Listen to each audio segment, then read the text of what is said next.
as we await here a news conference with local and federal officials, we believe, on the ongoing investigation into the tragic attack in New Orleans. This is Fox News live coverage of the terror attack, the New Year's Day terror attack in New Orleans. Let's listen now to the officials. I'm going to provide you some facts and information about what we do know. I know that all of you will have questions, and we will try to provide some answers. But this is an ongoing investigation that's rapidly evolving. So there are some questions I will be unable to answer at this time. The FBI is the lead investigative agency, and we're investigating this as an attack of terrorism along with our partners. Today at approximately 3:15 a.m. Central Standard Time, an individual drove a pickup truck into a crowd on Bourbon Street in New Orleans, killing at least 10 individuals and injuring dozens more. After hitting the crowd, he exited the vehicle and fired upon local law enforcement. Law enforcement returned fire and the subject was pronounced deceased at the scene.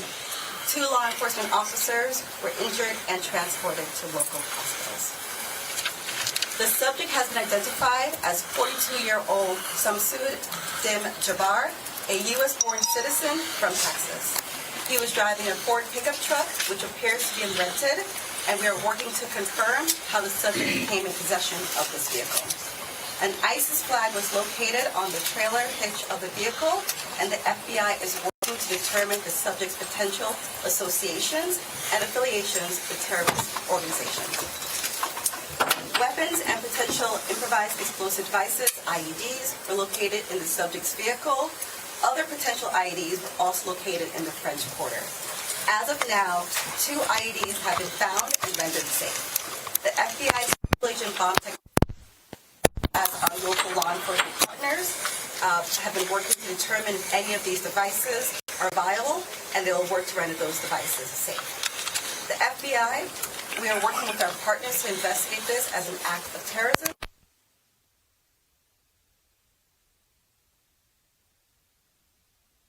Subject's associates, we're working to ensure that there is no further threat. We do not believe that Jabbar was solely responsible. We are aggressively running down every lead, including those of his known associates. That's why we need the public's help. We are asking if anybody has any interactions with Shamsud Din Jabbar in the last 72 hours that you contact us. The FBI is asking the public's help. We're asking anyone who has information, video, or pictures to provide it to the FBI. We have set up a digital tip line as well as our 1-800 number, 1-800-CALL-FBI. Please provide us with any information that can assist us in this investigation. Once again, thank you for your patience and assistance. For an updated statements or information, please check the FBI's website and our social media accounts. I will now turn over to Mayor Cantrell. Thank you. Thank you. Thank you very much.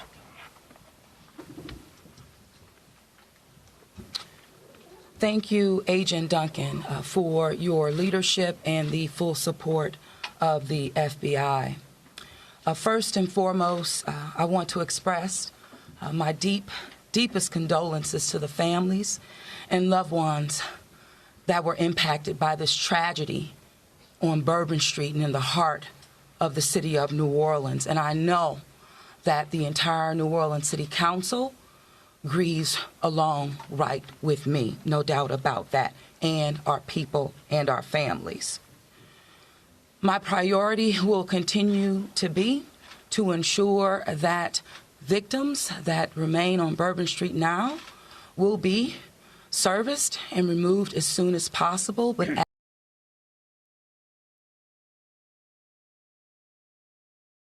necessary to make this happen. I also want to acknowledge hearing from President Biden, all of our federal partners, but most importantly, calling Governor Landry this morning, responded with haste, and we do say thank you. And of course, a demonstration of a unified support is right here in this room. That's how we collectively responded to this tragedy in the city of New Orleans. The mission now is to facilitate, support, and coordinate safety procedures to keep our residents and our visitors safe. I've gone to the hospital along with Chief Kirkpatrick to visit our police officers, and considering their injuries, they're doing well. As I mentioned, this investigation is ongoing, and the FBI remains the lead in the investigation. It is an active crime scene as well. We are committed, no doubt, to uncovering all details surrounding this tragedy. And we're taking every necessary step to put even more safety procedures in place, especially given the nature of the investigation.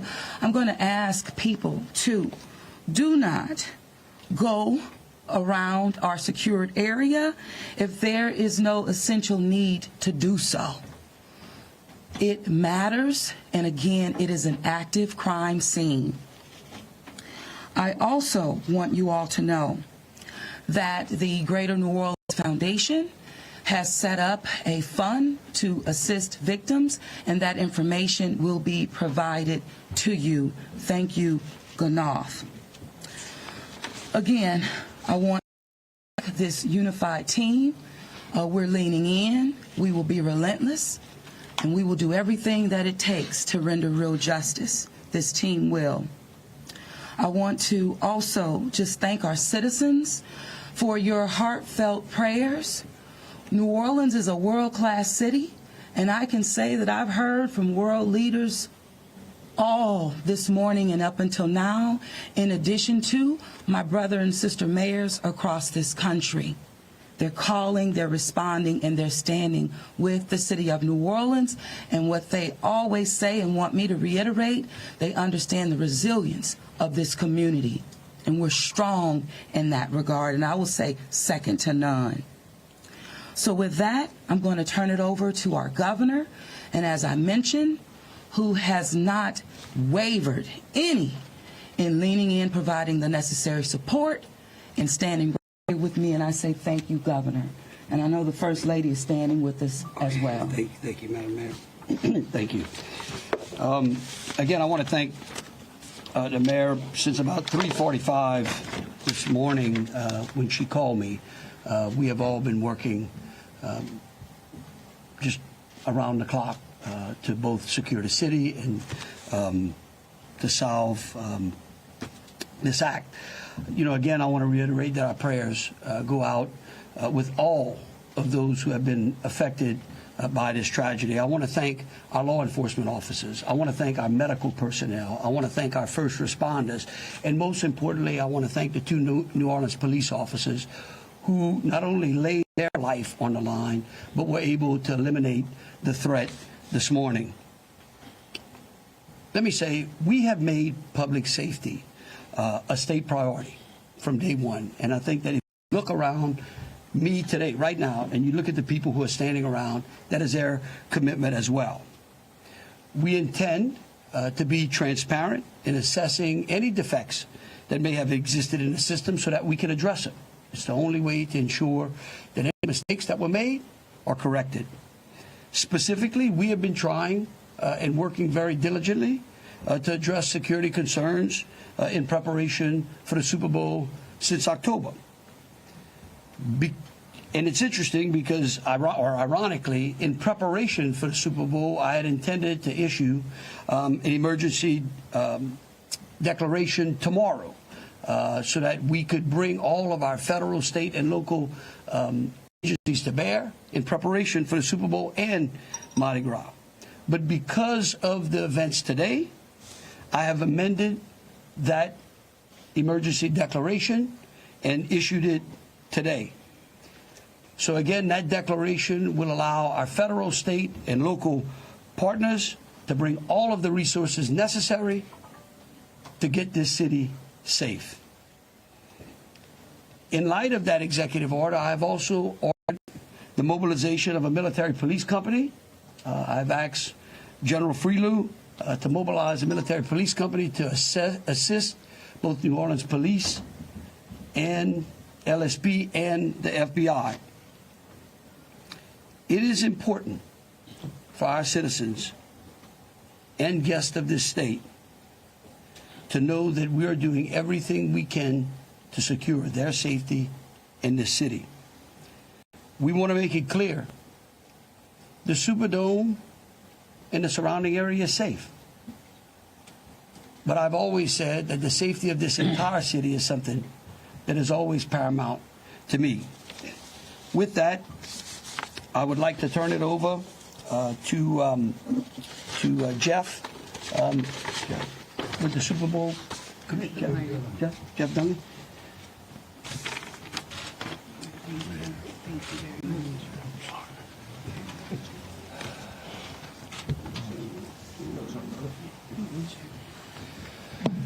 Good afternoon. Obviously, we wish we weren't here for this reason today.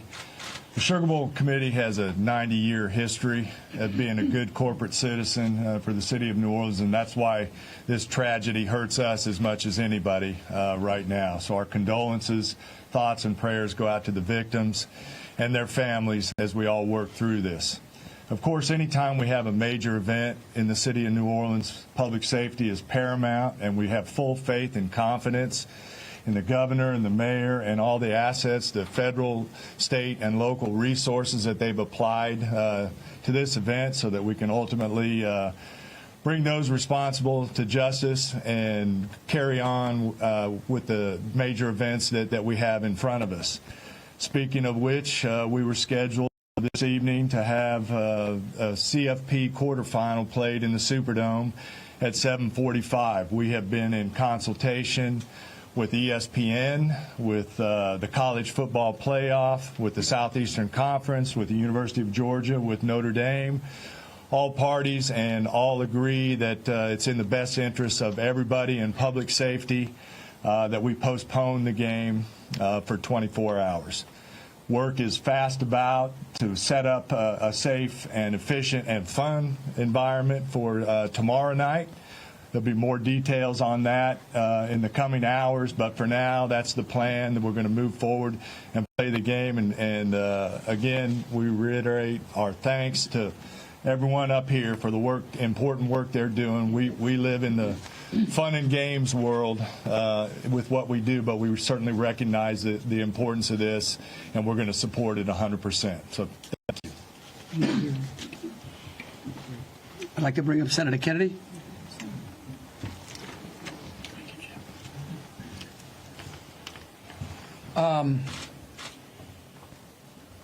I wish I understood better why bad things happen to good people. If I make it to heaven, I'm going to ask. For those people who don't believe in objective evil, all you have to do is look at what happened in our city early this morning.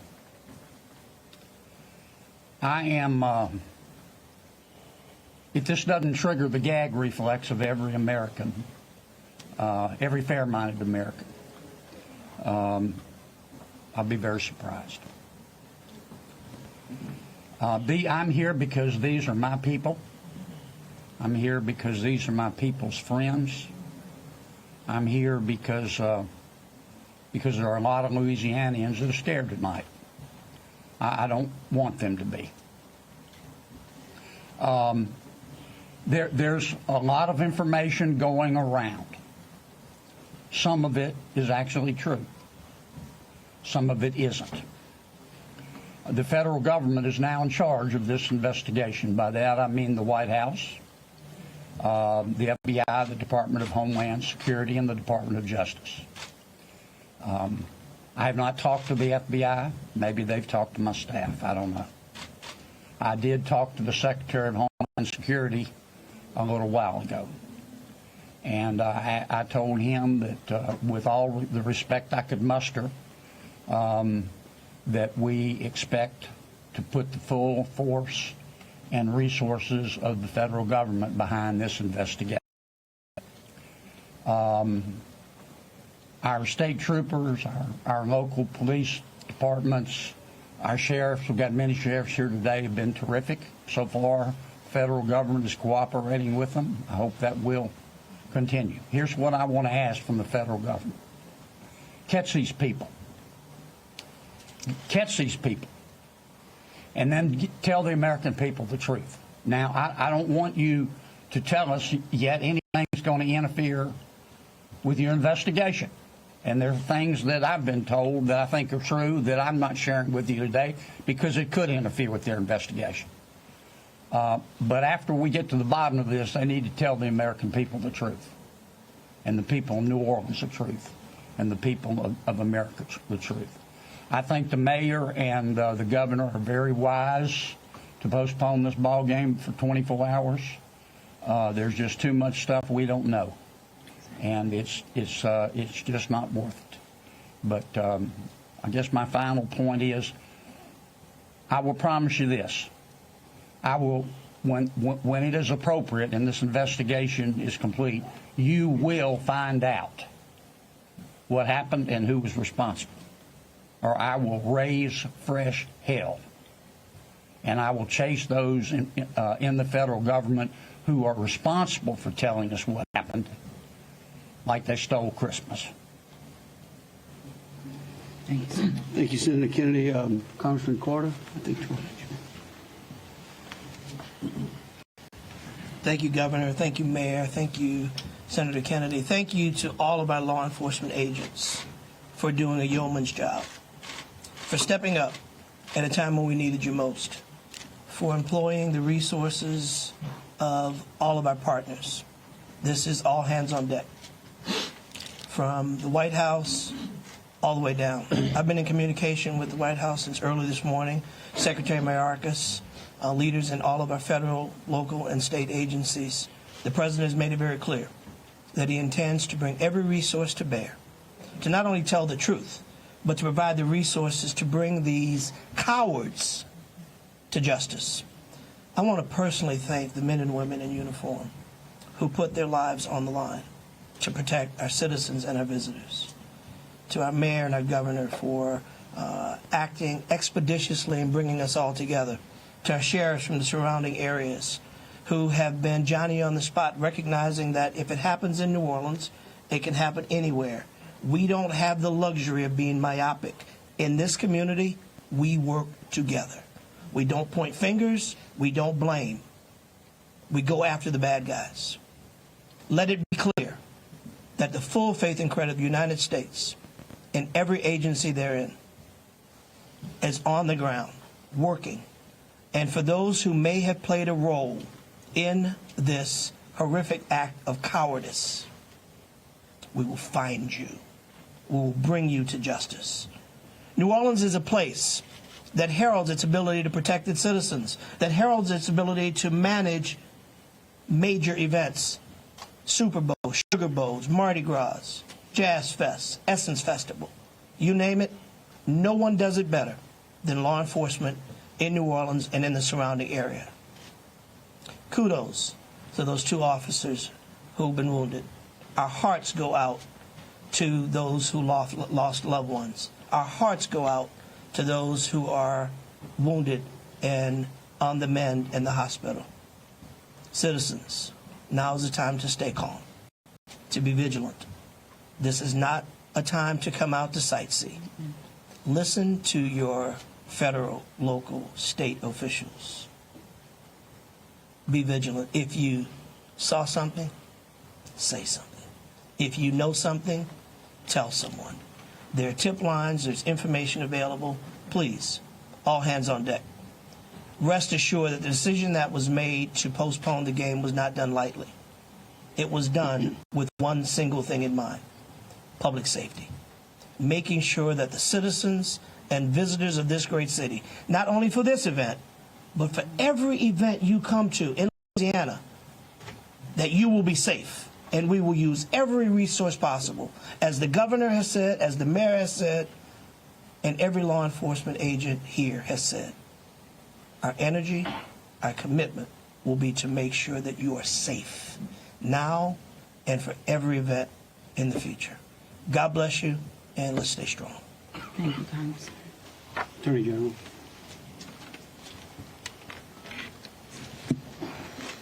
I first want to extend my sincerest condolences to the families of the victims. Parents got a phone call last night, early this morning, that no parent ever wants to receive. And as a parent of children who come to New Orleans and spend time here, I know that that is just something that, you know, we hold our breath sometimes till they're home safe, and some people did not come home safe. And we also have some people who are fighting for their lives right now in the hospital. So I'd ask everyone to pray for them. They need our support and they need our prayers. This was a heinous act, a heinous, cowardly act, and we will find them and we will bring them to justice. My office will be providing both investigative and prosecutorial support to the City of New Orleans, to the District Attorney, Jason Williams in New Orleans, as I have done for months. We will continue to do that. We will provide the governor with whatever support that he needs, and the Governor's Office of Homeland Security, whatever support that they need. I'll be here to help. I will be here to stand with the City of New Orleans. We will bring them to justice. Thank you. Thank you. Thank you, Governor.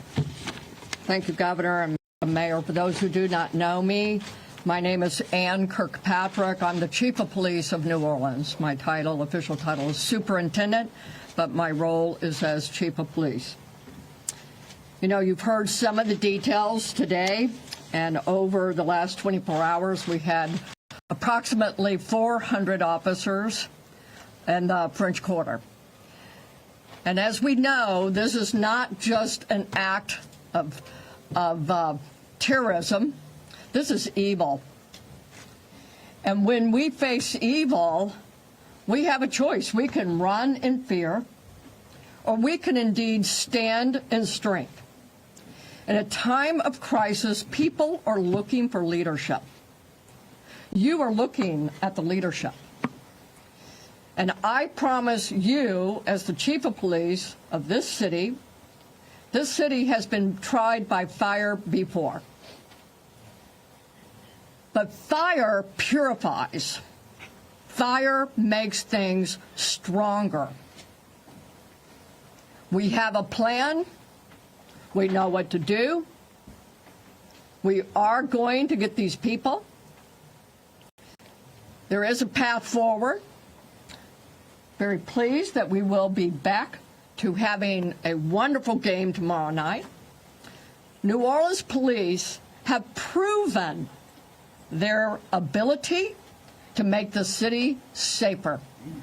Just 2 years ago, we were the murder capital of America. Today, from that time 2 years ago, we have driven our rate more than 50% down. So we have a track record. But this is different because it's terrorism. Now, I want to thank all of our law enforcement partners. You're fabulous, and we appreciate the partnership. But last night, 3 of our officers engaged this terrorist who shot at them. 3 of the officers returned fire. Those officers did not run in fear. I liked what the mayor said this morning. New Orleans police and all law enforcement is built. We are built for dealing with evil, with things that would cause others to be in fear, but instead our officers, and last night NOPD in particular, stood strong. They did not run. They did kill the terrorist. We have 2 officers, indeed, who received gunfire. They will be okay, and we have personally gone to see them. But this is leadership for you, and I promise, as the Chief of Police of this fantastic city, that I will be strong and firm and fearless. Thank you. Thank you. In wrapping it up, I want to just close with a couple of things. I want to thank Senator Kennedy and Congressman Carter. I want to thank again all of our law enforcement officers out there. I want the families of the victims to know that I will be issuing an executive order that tomorrow, when Notre Dame plays Georgia, every flag of every state building in this state is going to be at half-mast. In remembrance of them, but remembering something else. That fear in this state is a liar. And these folks right here are going to make sure that justice is served. And for the citizens out there that were thinking, well, man, do I really want to go to the Sugar Bowl tomorrow? I tell you one thing, your governor's going to be there. That is proof, believe you me, that that facility in this city is safer today than it was yesterday. And as we come to additional events in this city, I know in speaking with Senator Kennedy and Congressman Carter, and FBI acting director, and the incoming administration, that they are going to ensure that this city has the resources necessary to protect our citizens and our guests. And so with that, we'll take some questions. All right, if you could, we'll start over here with CBS. Katie, we'll work our way across the room. If I miss you, just give me a holler. I may not see you. Go ahead, Katie. Thank you, sir. Katie Weiss with CBS News. I mean, I think this has been a really tough day for a lot of people, but at this point, we're hearing that the death toll, according to some FBI sources, has gone up to 15. Is this true? Who wants to answer? I can speak for it, because unless you have a final number. We do not have a final number.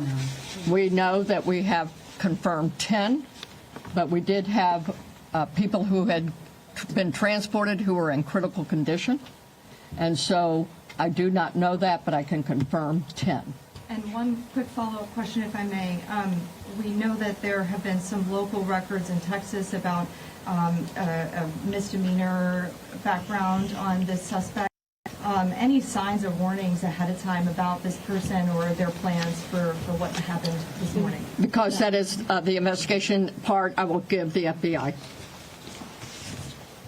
At this time, we cannot go into details about the subject's history. What I can tell you, the person was an Army veteran.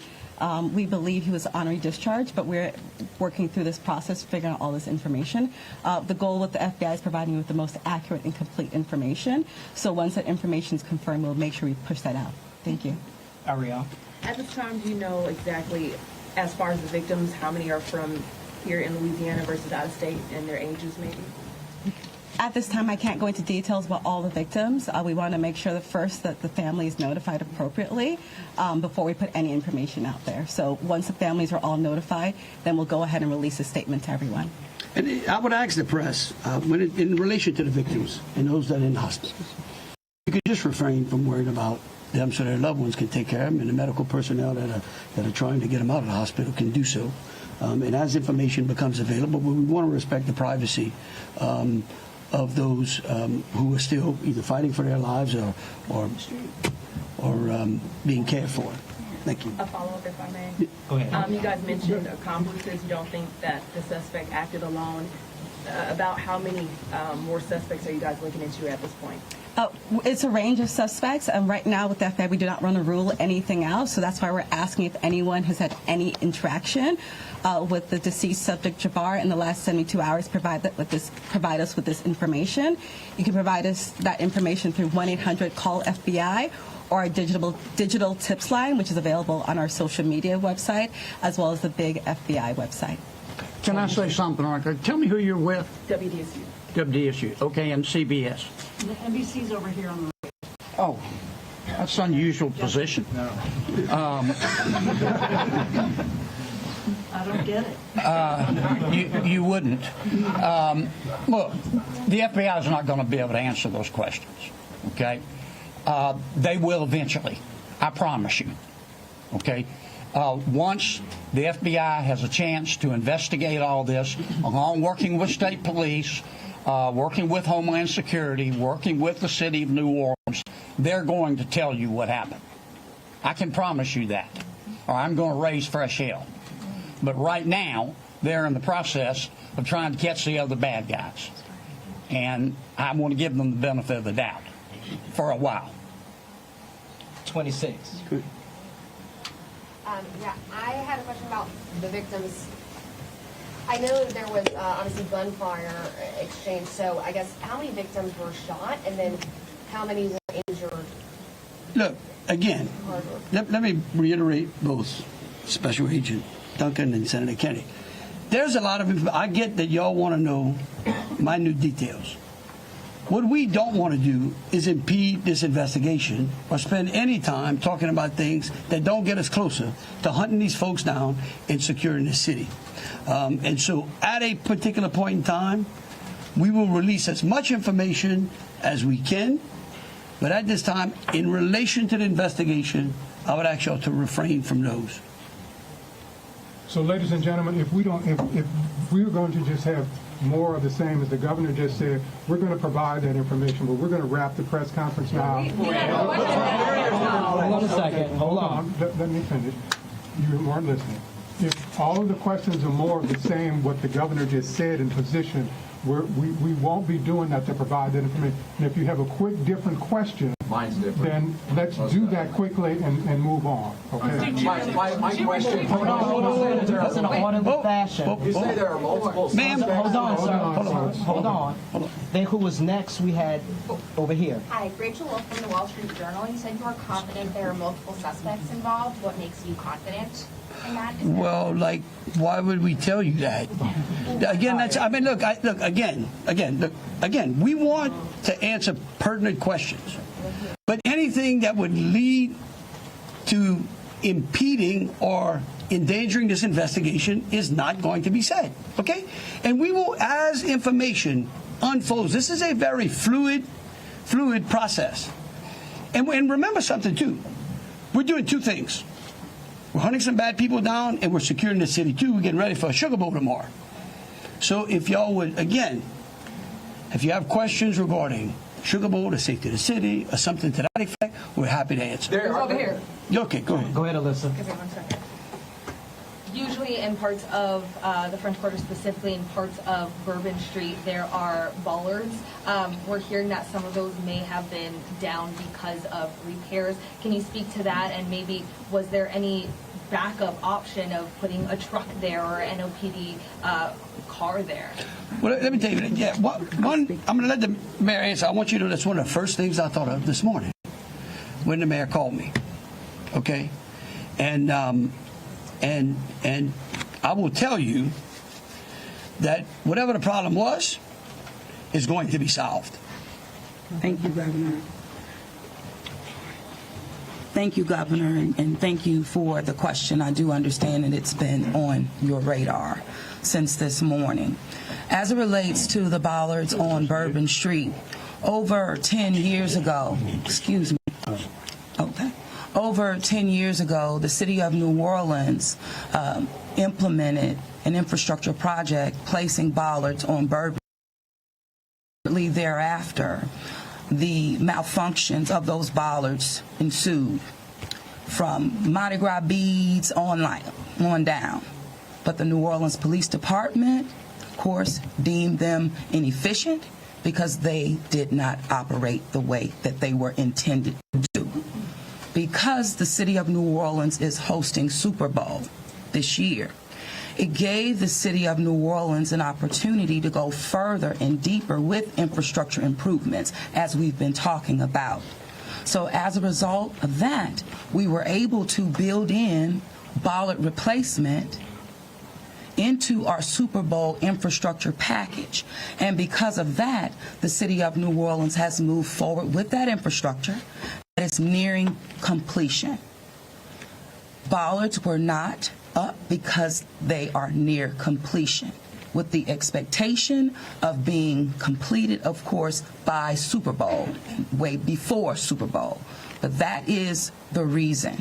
Now, the New Orleans Police Department and Chief, you can speak to the deployment as to respond to our needs and existing conditions. All right, so we have been aware of the bollard situation for a long time, and we did indeed harden those target areas where the bollards are. We have patrol cars out there as a hard target, as well as with barriers. Now, I want to share with y'all, if you did not know, that this particular terrorist drove around onto the sidewalk and got around the hard target, where he did have a car there, we had barriers there, we had officers there, and they still got around. Now, the wedges that you see out there as well, we knew that that had malfunction problems. And I want you to understand, and it got stuck. There is no way that ambulance could get in or out, people couldn't get in and out, so we knew that these were malfunction. So we did indeed have a plan, but the terrorist defeated it. A follow-up, if I may. Let me just say this. We recognize we got a problem right here, right? We're going to fix it.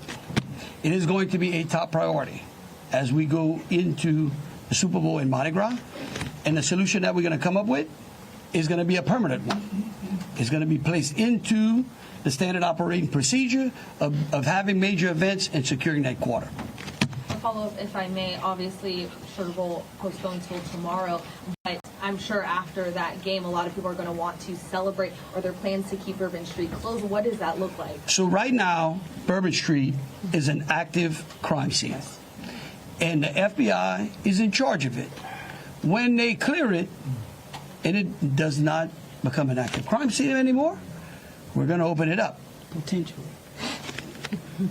Olivia Dunn with Fox 8. Can we ask about this military police presence that you want to call it? Is this a private security like Blackwater? Also, would that be a first that a private security firm is mobilized to supplement local and state law enforcement? No. We're not. This is our National Guard. Yeah. These are our citizens that we're bringing in. It's a military police company. That we recognize we need some more resources. We need some more boots on the ground. Because, again, what we're doing now is twofold. We've got an active investigation, and we've got enhanced security. Before this event, we were just enhancing and working on security. So we brought some additional resources. Jesse Kirsch with NBC News. Thank you for holding the press briefing. I just want to clarify something first. Talking about bollards that are being repaired, talk about a lift gate that are replaced and then a lift gate that's not been working. Was there a vehicle in place of that lift gate last night? Were there things in place of those bollards which are being repaired? Sure, the chief spoke to the plan in place, and that is yes. That was indeed.